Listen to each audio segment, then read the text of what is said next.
5वें नंबर का सूत्र, ज्ञाना ज्ञान दर्शन लब्ध्यश्चतुस्त्री त्रिपंच भेदा सम्यक्त चारित्र संयमा संयमाश्च।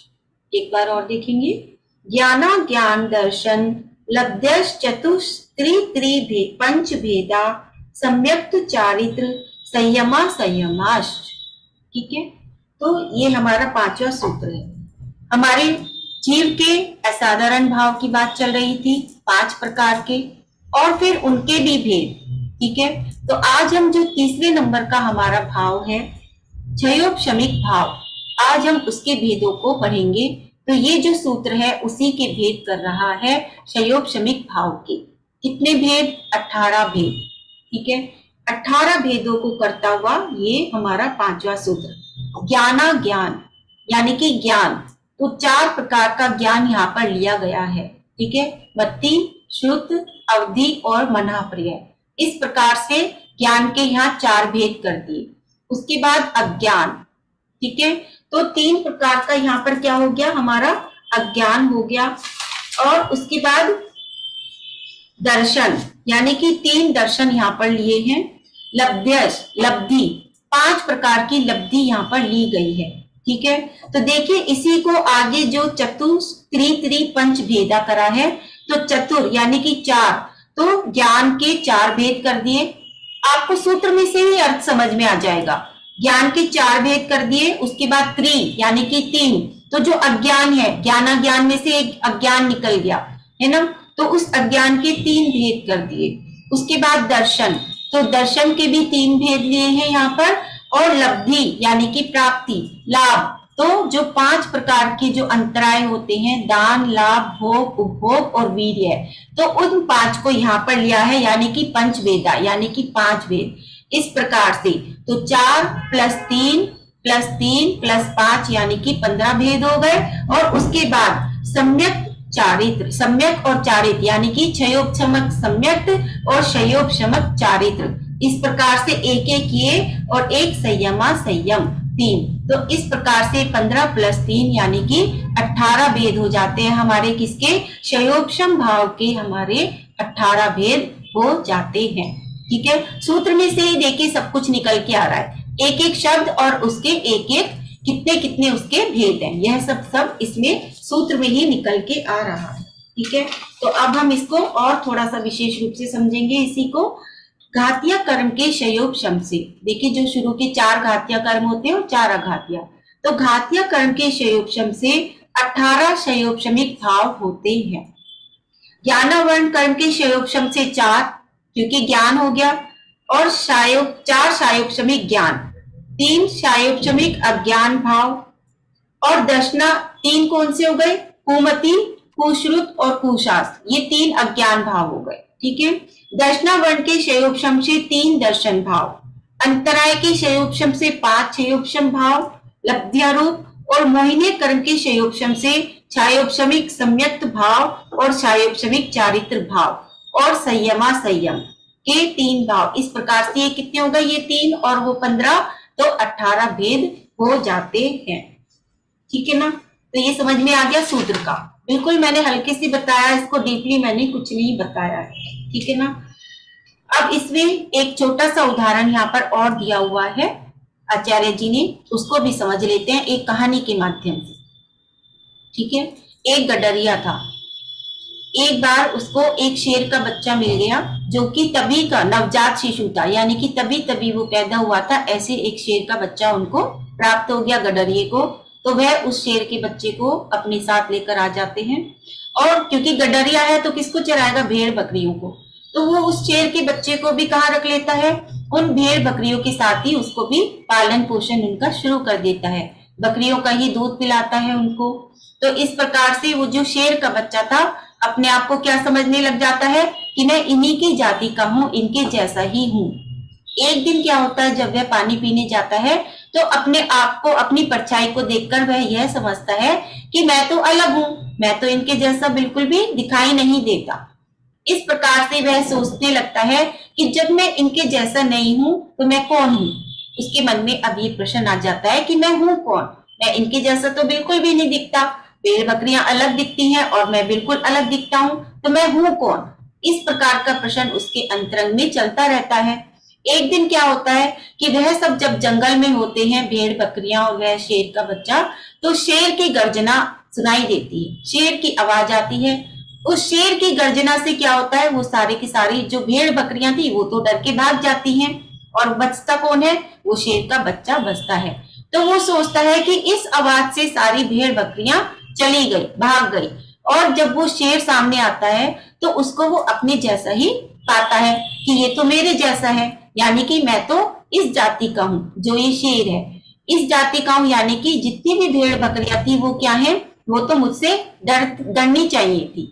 इस प्रकार से तब उसे अपने स्वरूप का भान होता है और वह जंगल में ही चला जाता है। उसी प्रकार से हम लोग कहाँ हैं? इस संसार में फंस गए हैं, इन रिश्तेदारों में, परिवारों के बीच हम क्या फंस गए हैं? इन परिवारों को, रिश्ते नातों को क्या समझे? भेड़ बकरी, है ना। और हम क्या है? हमारी आत्मा का स्वरूप क्या है? तो अपनी आत्मा के स्वरूप को भूलकर हम कहाँ पर लग गए हैं? अपने परिवार में, इस संसार में ही फंसकर रह गए हैं और अपने आत्म स्वरूप को भूल गए हैं। लेकिन जैसे ही हम सिद्धत्व के, सिद्ध प्रभु के या फिर अरहंत परमेश्वरी के दर्शन करते हैं, तब हमें भान होता है कि हाँ, हम तो इनके जैसे हैं, हम तो इनके जैसे बन सकते हैं। और जैसे ही हमें ये भान होता है, हमारी आत्मा में वो जागृति आती है कि हम तो इनके जैसे हैं, हम कहाँ इन परिवार में, इस संसार में भटक रहे हैं, तो तभी वहीं से ही हमारे भाव परिवर्तित होते हैं और फिर हम कहाँ लग जाते हैं? मोक्ष के मार्ग की ओर चल पड़ते हैं और अपना कल्याण करने की सोचने लगते हैं। तो देखिए, आचार्य भगवान ने कितना अच्छा उदाहरण यहाँ पर देकर हमें समझाया है कि इस प्रकार से अपने स्वरूप को पहचानो और मोक्ष के मार्ग पर आगे बढ़ो। ये जो संसार है, इसमें तो वरना हम ऐसे ही फंसे रह जाएंगे और हमारा स्वरूप अलग है, लेकिन हम अपने आप को क्या मान बैठे हैं कि हम इन रिश्ते नातों में ही अपने स्वरूप को मानकर बैठ गए हैं। मोह के वशीभूत होकर हम उसमें ही फंसकर बैठ गए हैं। ठीक है, तो इस प्रकार से अपने स्वरूप को पहचाने और आगे बढ़ते हैं हम अपने छठे नंबर के सूत्र की ओर, इस कहानी से शिक्षा लेते हुए। ठीक है, तो चलिए आगे बढ़ते हैं। और जो इसमें है हमारे औदयिक भाव, यानी कि जो चौथे नंबर का हमारा भाव है औदयिक भाव, उसके 21 भेदों का वर्णन इस हमारे छठे नंबर के सूत्र के अंतर्गत आता है। चलिए, गति कषाय लिंग, मिथ्या दर्शना, ज्ञाना संयता, सिद्ध लेशाश, चतुष्चतुष्टय कई कई कई षड भेदा। ठीक है, गति कषाय लिंग, मिथ्या दर्शना, ज्ञाना संयता, सिद्ध लेशाश, चतुष्टय कई कई कई षड भेदा। देखिए, यहाँ पर भी पूरा का पूरा दिया हुआ है। गति, 4 प्रकार की गति, कषाय, वो भी 4 प्रकार की, लिंग यानी कि वेद 3 प्रकार के, उसके बाद एक मिथ्या दर्शन, एक अज्ञान, एक असंयम, एक असिद्धत्व और 6 लेश्याएं। ये औदयिक भाव के 21 भेद होते हैं। कौन कौन से? 4 गति, 4 गति आप सभी को पता है ना, मनुष्य, देव, तिर्यंच और नरक, ये 4 गति। 4 कषाय, क्रोध, मान, माया, लोभ, ये 4 कषाय। 3 लिंग या वेद, पुरुष वेद, स्त्री वेद और नपुंसक वेद, ये 3 वेद हो गए। एक मिथ्या दर्शन, एक अज्ञान, एक असंयम और एक असिद्धत्व और उसके बाद 6 लेश्या। कौन कौन सी लेश्या? कृष्ण, नील, कापोत, पीत, पद्म और शुक, ये 6 लेश्याएं। तो ये सारे के सारे मिलकर क्या हो गए? औदयिक भाव के 21 भेद हो जाते हैं। ठीक है ना। तो गति कैसे होगी? यानी कि उस कर्म के, नाम कर्म का यहाँ पर वर्णन आएगा, तो उस कर्म के उदय से जिस भी गति का बंध हो वह हमारी गति हो जाएगी। जैसे तिर्यंच गत्यानुपूर्वी नाम कर्म के उदय से तिर्यंच गति का बंध। ठीक है, इस प्रकार से गति लगा लेंगे सारी की सारी और कषाय लगा लेंगे, यानी कि जीव के सुख दुख आदि अनेक प्रकार के धान्य को संपन्न करने वाले संसार रूपी खेत में जो कषण करे, कसे, यानी कि उसी में जो रोके रखे, उसको हम क्या कहते हैं? उसे हम कषाय कहते हैं। ठीक है। और लिंग 3 हो गए, यानी कि पुरुष वेद, यानी कि पुरुष में रमन करने की इच्छा वो पुरुष वेद, स्त्री में रमन करने की इच्छा वो स्त्री वेद, और स्त्री और पुरुष दोनों में रमन करने की जो इच्छा है वह नपुंसक वेद हो गया।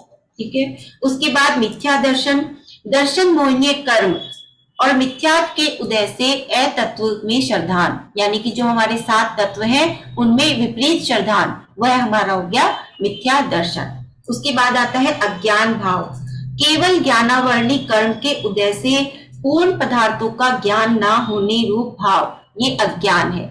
यानी कि हमें अभी पूरी तरह से नॉलेज नहीं होना, उसमें कुछ ना कुछ आवरण पड़ जाना हमारे ज्ञान में, तो वह क्या कहलाता है? अज्ञान भाव। ठीक है ना। उसके बाद है असंयम भाव, यानी कि चारित्र मोहिनी के उदय से प्राणियों की हिंसा और इंद्रियों के विषयों में विरक्त न होने रूप असंयत भाव, यानी कि नियम नहीं ले पाना, कुछ भी नियम नहीं ले पाना। ये किससे होता है? चारित्र मोहिनी कर्म का जब हमारा उदय होता है तो हम व्रत नियम आदि हम नहीं ले पाते हैं, यानी कि संयम जीवन नहीं हम नहीं जी पाते हैं। असंयम का ही हमारे अंदर भाव रहता है। तो ये कौन सा है? चारित्र मोहिनी कर्म। देखिए सबसे जो ज्यादा दुख देता है वो हमें मोहिनी कर्म देता है, और ये जितने भी औदैहिक भाव हैं ये मोहिनी कर्म की वजह से ही होते हैं। अब वह उसके भी 2 भेद हैं, दर्शन मोहिनी है और चारित्र मोहिनी। ना वो हमें दर्शन करने देता, यानी कि हमें श्रद्धा नहीं होने देता अगर दर्शन मोहिनी है। चारित्र मोहिनी है, यानी कि वो हमें संयमित जीवन नहीं जीने देता। कुछ ना कुछ, ना हम नियम ले सकते हैं, ना हमें कुछ भी, हम उपवास आदि इस प्रकार से संयमित जीवन नहीं जी सकते। तो वह कौन सा हो गया? हमारा असंयत भाव हो गया। ठीक है। उसके बाद है असिद्धत्व भाव, आठों ही कर्म के उदय से सिद्ध पर्याय की प्राप्ति न होने को असिद्धत्व भाव कहते हैं। जब तक एक कर्म भी हमारा बाकी है तब तक हमें सिद्ध अवस्था की प्राप्ति नहीं हो सकती। तो जो 8 कर्म है उसकी वजह से जब हम सिद्धत्व अवस्था को प्राप्त नहीं होते तो वह होता है हमारा असिद्धत्व भाव। उसके बाद लेश्या 6, जो मैंने आपको अभी बताया है, कृष्ण, नील, कापोत, पीत, पद्म और शुभ। 3 लेश्या अशुभ और 3 लेश्या शुभ। जो पहले की 3 लेश्याएं हैं वो अशुभ, और जो बाद की 3 लेश्याएं हैं वो होती हैं शुभ लेश्या। ठीक है। तो अब इसको भी एक उदाहरण के माध्यम से समझते हैं। देखिए एक पेड़ है और 6 लेश्या वाले व्यक्ति वहां पर खड़े हुए हैं।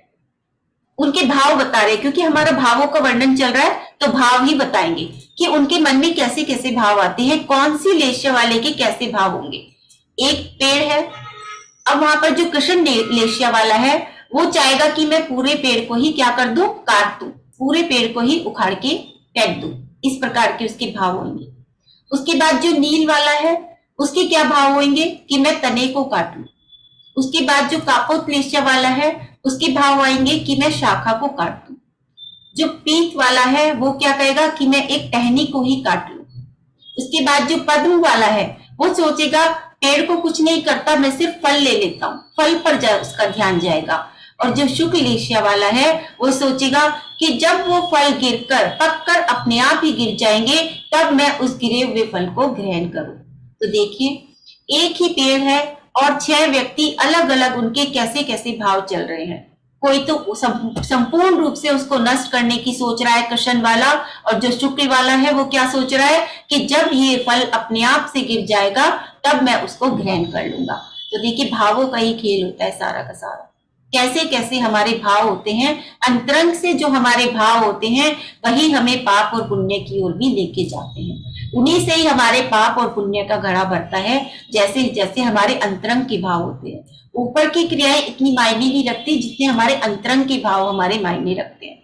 तो अपने आप को इसी प्रकार से हमेशा तोलते रहिए कि हम कौन सी लेश्या में है। ठीक है। हमारे भाव कैसे हो रहे हैं, कि हम क्या करें, हम क्या, हमारे कौन से भाव है। कोई भी सिचुएशन में खुद को लगा के देख लीजिए कि हमारे अंदर कौन से भाव आते हैं। इस चीज को देखकर तो आपको पता चल जाएगा कि आप कौन सी वाली लेश्या के अंदर आते हैं। ठीक है। तो इस प्रकार से ये क्या हो गए हमारे, ये औदैहिक भाव के हमारे 21 भेद हो जाते हैं। ठीक है। और जितने भी ये मैंने बताया कि औदैहिक भाव किससे होते हैं, मोहिनी कर्म के उदय से ही होते हैं।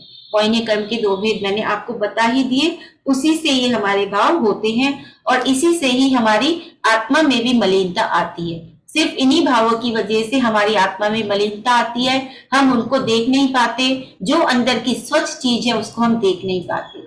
जैसे उदाहरण एक और ले सकते हैं, कैसे कि जैसे एक दर्पण है ना, दर्पण में हम अपना चेहरा साफ साफ देख सकते हैं, लेकिन यदि हम उसमें दर्पण पे फूंक मार दें तो जो हमारी भाप है उससे वो दर्पण क्या हो जाएगा, मैला हो जाएगा, तब हम अपने आप को पूर्ण रूप से नहीं देख पाएंगे, है ना। उसी प्रकार से जब हमारे कर्म आ जाते हैं, उनका जो मलिनता है उससे जो हमारी आत्मा के अंदर गुण है जब या जो भी चीज है हम उसको स्वच्छ अच्छी तरह से नहीं देख पाते, वो एक आवरण आ जाता है, मलिनता आ जाती है कर्मों की, और उसको हमें हटाना पड़ेगा। किससे हटाना पड़ेगा? अपनी तपस्या के द्वारा, अपनी आत्मा की ओर जाकर, अपने आत्मा को पहचान कर, अपने आत्म तत्व को पहचान कर कि हम कौन है और हमें क्या करना चाहिए और हमें कहाँ जाना चाहिए। ठीक है, इस प्रकार से जब हम अपने आत्म तत्व को पहचानने का प्रयास करेंगे ध्यान के माध्यम से, जब हम ध्यान करेंगे तभी भेद विज्ञान कर पाएंगे और तभी हम अपनी आत्मा को पहचान पाएंगे। और इस प्रकार से जब हम उसे पहचानने लग जाएंगे तो वो जो धीरे धीरे जो मलिनता है ना, जो हम अपने आप को पहचान नहीं पा रहे, वो जो कर्मों की मलिनता है, वो जो भावों की मलिनता है, वो जो हमारे राग द्वेष की मलिनता है, वो धीरे धीरे छटनी शुरू हो जाएगी और उसके बाद फिर हम अपने अंदर अपने स्वरूप को पहचान कर पाएंगे और फिर हम अपने आप ही मोक्ष के मार्ग की ओर बढ़ते चले जाएंगे और हमारा इस जीवन का उद्देश्य भी हमें प्राप्त हो जाएगा कि अगर हम यहाँ आए हैं तो इस दुर्लभ मनुष्य पर्याय को पहचाने और अपनी आत्मा का कल्याण कर ले, जो भी समय हमारे पास बचा है उसमें। ठीक है ना, तो इस प्रकार से ये हमारे हो गए हमारी आदैहिक भाव के 21 भेद। आगे चलते हैं, लास्ट हमारा है पारिणामिक भाव, इसको भी देख लेते हैं, बहुत आसान है। जीव भव्य भव्यत्व वाणी चा, 7वें नंबर का सूत्र है, जीव भव्य भव्यत्व वाणी चा, यानी कि पारिणामिक भाव के 3 भेद हैं, जीवत्व, भव्यत्व और अभव्य। ठीक है, जीवत्व का क्या मतलब है? चैतन्यपना, यानी कि जिसके अंदर चैतन्यपना हो वह होता है जीवत्व। भव्यत्व क्या होता है? यानी कि वह जिसके अंदर रत्नात्रय प्राप्त करने की शक्ति हो, सम्यक दर्शन प्राप्त करने की शक्ति हो, वह होता है भव्यत्वपना, यानी कि भव्यत्व। और अभव्यत्व, जिसके अंदर रत्नात्रय प्राप्त करने की शक्ति नहीं है, वह होता है अभव्य, यानी कि सम्यक दर्शन, सम्यक ज्ञान, सम्यक चारित्र प्राप्त करने की जिसके अंदर शक्ति नहीं है वो अभव्यत्व, जिसके अंदर शक्ति है वो भव्यत्व, और जीवत यानी कि जीव, जिसके अंदर चेतनपना है वह होता है जीवत। तो इस प्रकार से पारिणामिक भाव के 3 भेद हो जाते हैं। तो ये हो गया हमारा जो हमारे 5 भाव थे जिससे हमने शुरुआत की थी जीव की, उसके जो असाधारण भाव थे उनके जो भेद प्रभेद थे वो हमने यहाँ पर जान लिए। अब आगे का जीव का लक्षण क्या है वह हम कर लेंगे। तो आज इतना ही, और अब इसमें आगे और विशेष रूप से आपको रेणु जी बताएंगे। जी बहुत सुंदर, बहुत ही अच्छा, क्योंकि देखिए हमें हर सब बात जो है ना दृष्टांत के माध्यम से समझ आती है। तो आज मनीषा जी ने जो दृष्टांत दिए उनसे आपको सूत्र के बीच में आई हुई बातें क्लियर हुई होंगी। जैसे उन्होंने एक लेशा का दृष्टांत दिया, 6ठे सूत्र में लेशा का दृष्टांत दिया कि कैसे एक व्यक्ति जो है उसके परिणाम बदलते हैं। मान लो 6 व्यक्ति खड़े हैं तो 6 व्यक्तियों के 6 परिणाम के अनुसार लेशा है कि किस प्रकार से जिसकी लेशा कृष्ण लेशा है वो तो मतलब पूरा किसी को नष्ट करना चाहेगा, किसी के बहुत बुरा सोचेगा। जिसकी नील लेशा है वो उसके थोड़े से अंश में, और उससे भी जिसकी कम लेशा वो केवल तना कि मैं तने में जिसमें फल लगा मैं केवल उसको ही काट लेता हूँ। परंतु जिसकी पीत लेशा है वो सोचेगा कि मुझे तो केवल एक फल चाहिए तो मैं थोड़ी सी उसके जिसपे फल लगा केवल उसको ले लेता हूँ। 5वीं लेशा वाला उसका केवल फल की तरफ ध्यान है, वो केवल फल प्राप्त करने की इच्छा रखेगा। लेकिन जो 6ठा है वो उस वृक्ष को कोई नुकसान नहीं पहुंचाएगा, वो इतना धैर्यशील होगा कि वो जो नीचे फल गिरेगा वो उसमें संतुष्ट हो जाएगा। तो हमें भी जो है इसी प्रकार से कि प्रथम 3 लेशाएं तो छोड़ दें कि हम इतने कठोर ना बने कि जो दूसरे को हम इतना ज्यादा नुकसान पहुंचाए अपने शब्दों से, अपनी क्रियाओं से। और पीत पद्म शुक्ल लेशा में यानी कि हमारी जो कषाएं हैं वो मंद होनी चाहिए, बिल्कुल त्याग नहीं हो सकता, अभाव नहीं हो सकता हमारा। तो हम कम से कम उन 3 लेशियाओं में तो कहीं अपनी गिनती करें, ठीक है ना। पीत पद्म शुक्ल लेशिया में से हम अपने को पहचाने कि हमारे परिणाम किस प्रकार के। एक उन्होंने उदाहरण दिया गडरिया का, उसमें उन्होंने आखिर में ये बताया कि हमें आत्म स्वरूप को पहचानना है। हम जो ये दुनियादारी में फंसे हुए हैं, ठीक है, व्यवहारिक तौर पर हमें ये भी करना है, पर सब कुछ इसको नहीं मान के बैठ जाए, है ना। उसके साथ साथ हमारे लिए क्या करने योग्य है हमें उसको भी जानना है, ठीक है। तो इस प्रकार से हमने आज यहाँ पर दृष्टांत के माध्यम से हमने बहुत कुछ समझा। और यहाँ पर 2 शब्द आए, अज्ञान 2 बार आया है, हम केवल उसके अंतर को समझ लेते हैं। मनीषा जी ने बहुत अच्छा सब कुछ समझाया, लेकिन उन्हीं के शब्दों में हम इन 2 अज्ञान जो 2 बार आए हैं, उन्हीं के शब्दों में इस अंतर को पहचान लेते हैं, ताकि आपके पास प्रश्न आए तो आप ये मत सोचें कि ये तो हमें बताया ही नहीं था, जबकि उन्होंने दोनों के बारे में बता दिया पर अंतर स्वरूप नहीं बताया, तो हम कंफ्यूज हो जाएंगे कि 5वें सूत्र में भी अज्ञान आ गया, 6ठे सूत्र में भी अज्ञान आ गया, क्षायोक्षमिक भाव में भी और औदैहिक भाव में भी। तो उसको हम अंतर स्पष्ट करते हैं कि जो 5वें सूत्र में क्षायोक्षमिक भाव की अपेक्षा से जो अज्ञान आया है, वो कुज्ञान की अपेक्षा से आया है। कुमति, कुश्रुत और कुअवधि ज्ञान यानी कि मिथ्यात्व की अपेक्षा से आया है।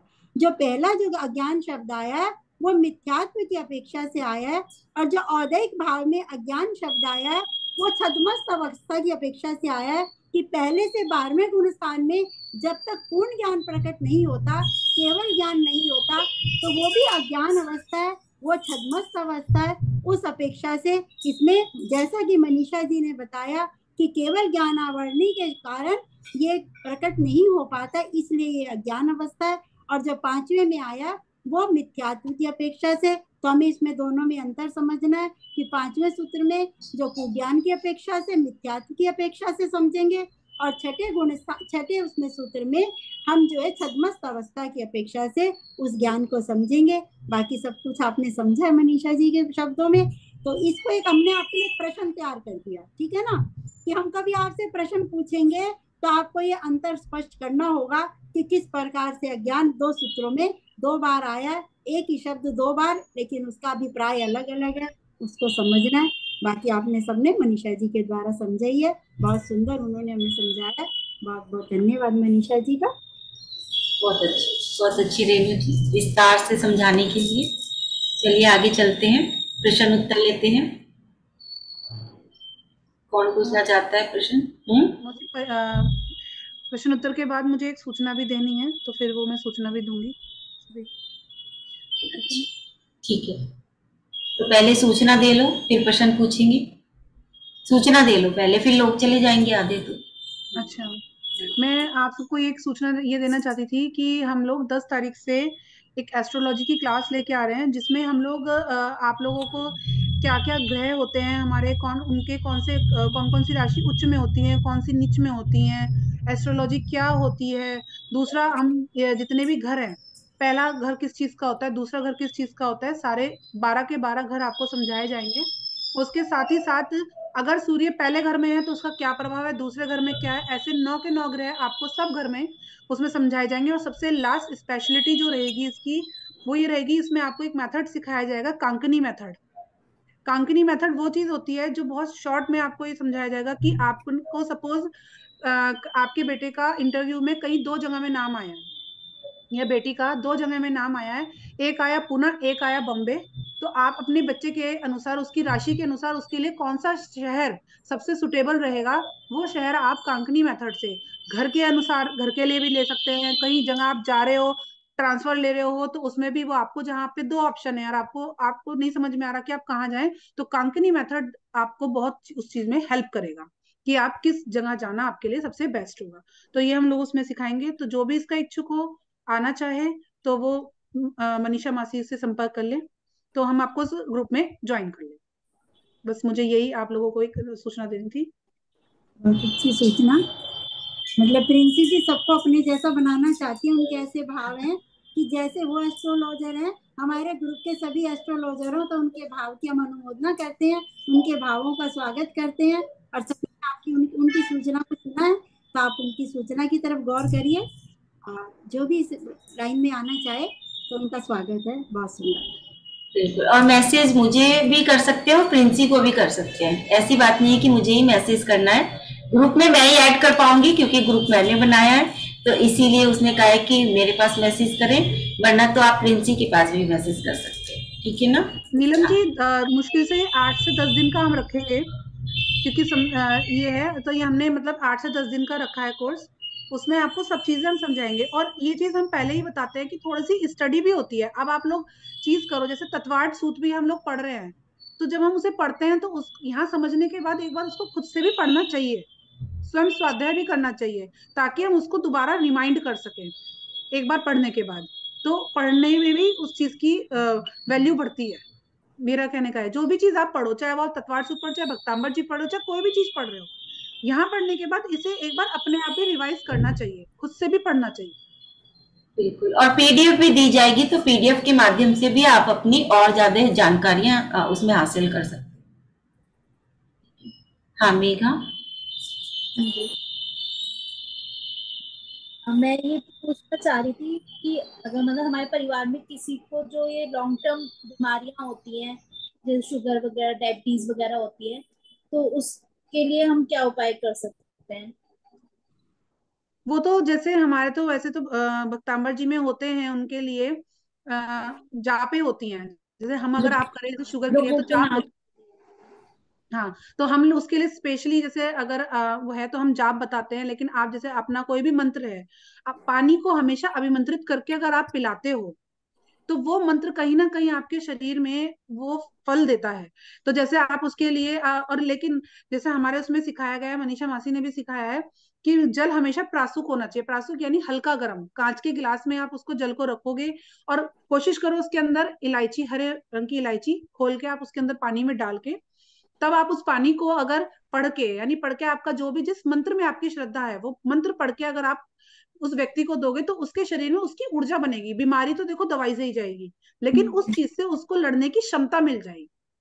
ये एक सबसे बड़ा वो है उसके। बहुत अच्छा आंसर। और पानी छना हुआ भी होना चाहिए, पहले छानो उसको पानी को कपड़े में, ठीक है ना, फिर उसके बाद उसको प्रासुक करो, हल्का सा निवाय करो और इलायची डाल के छोटी वाली, तब उसमें कोई भी मंत्र पढ़ के उसको ऊर्जान्वित करो और फिर उसको पिलाओ, तो वो ऊर्जा और ज्यादा डबल काम करती है। इस तरह से ऊर्जान्वित पानी, ठीक है। आप बच्चों को भी दे सकते हो, जैसे डेली में आप अपना घर का जिसमें पानी रखते हो, तो उस पानी को भी आप हाथ रख के, मतलब चलो उसको प्रासुक करने की जरूरत नहीं है सारे कोई, उसको भी आप पर्टिकुलर पानी को हाथ रख के अपना मंत्र, मतलब जैसे नहा धो के मंत्र पढ़ के आप उसको भी ऊर्जान्वित कर सकते हो पानी को। तो वो आप पूरे पूरे घर के लिए वो सब अच्छा रहता है पानी। बिल्कुल, जैसे स्टोर किया हुआ पानी है, जैसे मान लीजिए मटके के अंदर ही पानी है, तो पूरे मटके को हील कर दो, उसके अंदर का सारा पानी ही हील कर दो, ऐसे भी कर सकते हैं। किसी एक थोड़ा सा ही पानी पिलाना है तो आप कांच के ग्लास में उसी प्रकार से बिल्कुल डिवाया करके प्रासुक करके वो भी दे सकते हैं। पूरे घर को पिलाना है तो जहां पर स्टोर किया हुआ है पानी पीने का, चाहे वो बाल्टी में हो, चाहे आपका बोतल्स में हो, जग में हो, या फिर आपका मटके में रखा हो, तो वो सारे के सारे पानी को ऊर्जान्वित कर लो, तो उससे क्या होगा, वो आप पूरे घर में सभी लोग पिएंगे तो वो सब हील हो जाएंगे। और एक चीज और जानकारी मैं इसमें दूंगी, जैसे अगर ज्योतिष के अनुसार हम देखें तो आप उनके हाथ से, अगर सपोज उनको सबसे ज्यादा बीमारी से पीड़ित है वो शुगर की, तो जहां भी शुगर स्पेशलिटी हॉस्पिटल हो या कुछ हो, तो आप उसमें दवाई जो होती है उनके हाथ से दान करवा सकते हो। जैसे कहते हैं ना, औषधि दान सबसे बड़ा दान होता है, तो वहां आप उनके हाथ से वो दवाई दान करवा सकते हो, जिस चीज से भी मतलब उनको रिलेटेड है, तो उस रिलेटेड की बीमारी की दवाई आप किसी भी उसमें दिलवा सकते हो उनके हाथ से, कि भाई निशुल्क है दवाई ऐसे, तो वो दान करवा सकते हो उनके हाथ से।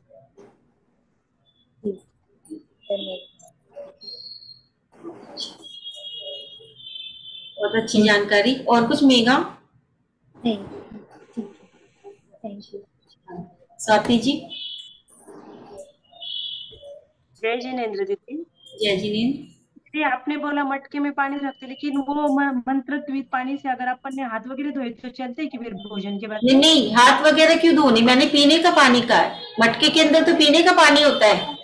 नहीं नहीं, अपन खाना खाएंगे तो खाना खाते समय ग्लास भर के लेंगे ना वो पानी? नहीं, वो उससे हाथ वाथ नहीं धोने, वो पानी पूरा ही पीना है आपको, पूरा पीना है। हाँ, हाँ, हाथ धोने का अलग रखिए, हाथ धोने के लिए अलग गिलास में पानी रख लीजिए। अच्छा। हाँ, उससे हाथ नहीं धोना। पानी जो मंत्रित किया हुआ पानी होता है उसको पूरा ही पीना होता है, चाहे आप कम लो। ठीक है, हाथ नहीं धोएंगे उससे बिल्कुल भी, अभिनय नहीं होगी उस पानी की बिल्कुल भी। हाँ हाँ, वही ठीक है, बिल्कुल अभिनय नहीं होनी चाहिए उस पानी की, मंत्रित पानी की। ठीक है, हम लोग तो बल्कि ये भी बताते हैं, जब हम 31वें नंबर का काव्य का बताते हैं कि उससे अपना फेस धोएं, 31 नंबर के काव्य से, तो उसमें भी हम कहते हैं कि उसको वॉश बेसिन में जाके नहीं धोना। कहाँ धोना है? जहाँ आपके पेड़ पौधे हैं, जहाँ वो पैरों में नहीं आए वो पानी। तो उससे क्या होगा, आपका फेस तो अपने आप ही ग्लो करेगा ही, साथ ही साथ वो पेड़ पौधे भी ग्लो कर जाएंगे जहां पर वो मंत्रित पानी गया है। ये बताते हैं ना हीलिंग में, भक्तांबर जी की हीलिंग में, जब हम 31 नंबर के काव्य का बताते हैं कि वो आपका फेस तो ग्लो करेगा ही, जितने भी दाग धब्बे हैं वो तो हटेंगे 31 नंबर के काव्य से, लेकिन जहां पर वो मंत्रित पानी जा रहा है उन पेड़ पौधों में, वो भी ग्लो कर जाएंगे। ये मैंने खुद का आजमाया हुआ है, मेरे घर में हुआ है ये सब, और ये तभी मुझे ये बात पता चली, नहीं हमें ये सब सिखाया नहीं गया था, लेकिन ये मेरे अनुभव में आया कि जैसे जैसे मेरी बेटी वो वहां पर अपना फेस धोती थी, तो वैसे वैसे वो पेड़ पौधा भी इतना बढ़ता चला गया। और एक दिन मैं जाके कह रही हूँ इसको क्या हो गया, 2 दिन में 4 दिन में ये इतना ऊंचा कैसे बढ़ता जा रहा है। तो तब मुझे समझ में आया कि वहां पर वो अपना फेस धोती थी 31 नंबर के काव्य से, मंत्रित पानी से, तो उसके चेहरे की चमक के साथ साथ वो क्या कहते हैं, पेड़ पौधा भी वो क्या हो गया, एकदम से वो ग्रोथ को प्राप्त हो गया, और इतना चमकीला, इतने चमकीले चमकीले उसके अंदर पत्ते आए। तो देखिए ये होता है हमारे रिद्धि मंत्रों का असर, भक्तांबर जी की। ठीक है ना? बहुत सुंदर, बहुत सी जानकारियां प्राप्त की सभी ने आज मनीषा जी और प्रिंसी जी के माध्यम से, बहुत सुंदर सुंदर जानकारियां ली। तो जिसको भी जो कोई प्रॉब्लम है उसको उसका अनुसरण करें जैसे इन्होंने बताया, तो उसको हम अपने अनुभव में लाएं। और प्रिंस, ये मनीषा जी बहुत बार बता चुकी है 31वें काव्य का, तो उनका बहुत अच्छा अनुभव है, जब भी वो बार बार शेयर करती है इस काव्य के बारे में। तो जिसको भी ऐसी कोई प्रॉब्लम है, आप भी कल को इनकी तरह ही बोलेंगे, आप भी जैसे आज ही बोलती है पूरे कॉन्फिडेंस है कि 31वें काव्य से ऐसा हुआ, कल को आप भी अनुभव ऐसे ही बताएंगे अपना। आप करके तो देखो एक बार। बिल्कुल, देखिए मेरे बहुत सारे अनुभव है भक्तांबर जी के साथ, तो वो मैं शेयर करती रहती हूँ, क्योंकि जो चीज हम कर चुके हैं वो हमें पक्का उस पर कॉन्फिडेंस है, उसमें हमने बिल्कुल स्टैंप लगा दिया है कि हाँ ये करने से ऐसा होता ही होता है ना। तो वो अनुभव है जो होते हैं वो मैं आप सभी के सामने जरूर शेयर करती हूँ, ताकि उस चमत्कार को आप लोग भी अनुभव करें, उस चमत्कार को। उससे और विश्वास बन जाता है ना, जैसे बार बार आपके द्वारा बताया जाता है तो सामने वाले का पूरा ट्रस्ट पक्का हो जाता है कि ऐसा इन्होंने प्रैक्टिकल में किया है। बिल्कुल, बहुत अच्छा, सही, बहुत अच्छी जानकारी, बहुत सुंदर। प्रिंसी जी ने भी बहुत अच्छा बताया। और प्रिंसी की क्लास में सभी लोग आने का प्रयास करें, क्योंकि आप सभी जान चुके हैं, समझ चुके हैं उसकी ज्योतिष विद्या को, तो आप सभी ने देखा है, तो ज्यादा से ज्यादा आए और उसका हौसला बढ़ाएं आगे, कि आगे से आगे आकर, ताकि ज्योतिष आप सभी भी जान सके और अपनी प्रॉब्लम्स, अपने घर में सभी की प्रॉब्लम्स को स्वयं ही हल कर सके। ठीक है ना?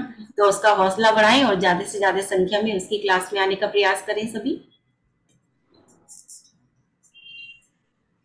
चलिए चलते हैं आगे रेणु जी। प्रतिक्रमण और जिनवानी सभी हाथ जोड़ेंगे। पंच परम परमेष्टि जिन श्रुत जिन ग्रह जिन प्रतिमा जिन धर, नव देवों को शीश नवाकर मैं बन जाऊं प्रभु निष्कर।